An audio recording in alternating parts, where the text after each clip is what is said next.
Ken, he always been waiting in the wings. He always been waiting for his opportunity to talk to you. When I was battling the kid, my sister not wanting to do a heart transplant, I was going through a lot. I mean, come on now. Anybody would go through a lot losing two parents. They got 6 months apart. The person that I wanted to be there wasn't. With losing my mom, dad, and sister, he totally ignored everything I was going through. He wasn't home. He was always with friends. He didn't try to be there to console me. He didn't pick up the slack of anything. I still had to make day-to-day continue and work for the family, even though I didn't even know where I was half of the time. It was a lot.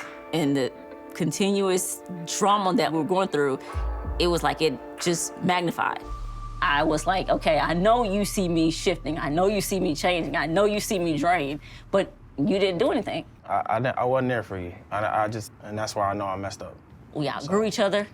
We had different goals in life that we didn't never communicate or come together on. It's just things that we couldn't fix. Now you with Mr. Muscles. What? When you fell in love with the gym, you got friends, you on IG, he putting chocolate emojis on your stuff. I'm like, who is this? Oh, that's my friend. That's my homeboy. You don't have no homeboys. We've been together since we was in high school. How that's possible? We married, he got your number. This was years after our separation. We were on a cordial level until he saw Ken's face. It sounded like he's trying to make it seem like Ken and I were doing that we weren't supposed to be doing while we were together, and that clearly wasn't the case. Ken was a motivation when it came to as far as the gym, because he was. And we've already been through that over and over again. It's like, okay, now you're trying to make excuses. We had that situation. I got his number, I called him, he telling me to check my bitch. That what he said? Absolutely. And then he gonna be on the phone telling you that I need to be worried about Zari being his daddy? He that said was that. out of anger.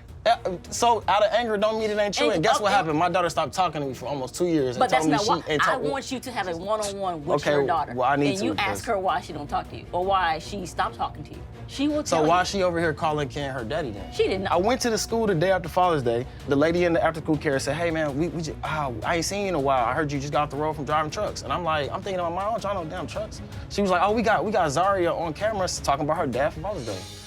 How my child? That ain't got nothing to do with but me. how she? But it has to have some kind of influence. Because Ken is there all the time. But we're still married though. Because that's what we have to resolve too. That's just a paper that needs the ink to dry on. Tough, man. I ain't gonna lie. I hate seeing this dude in the house. Like, you have no idea. Like, everything that I ever feared, it came true. What fear? Of having another man come in and take care of my kids. Like I said, I don't know this man. Never spent time with him. He already don't deal with me. And then now he's living in the household and he's doing things for them as if he's their father.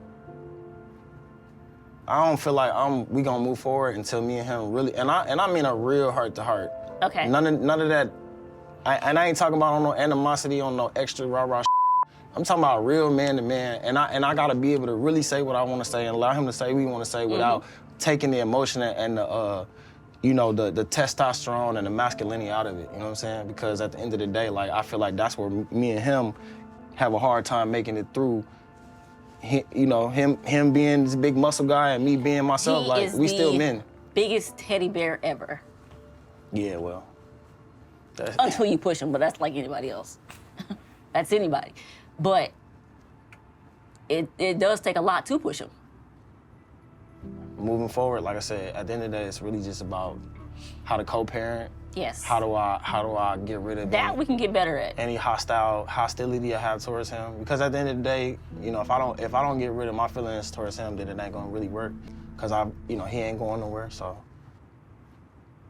me and Ken need to talk. And I think that's it. So let's get it done. I'm gonna get it done. I'm gonna go to the courthouse while I'm here in town. I think it's like $400. Okay. You going half on it though? Yeah.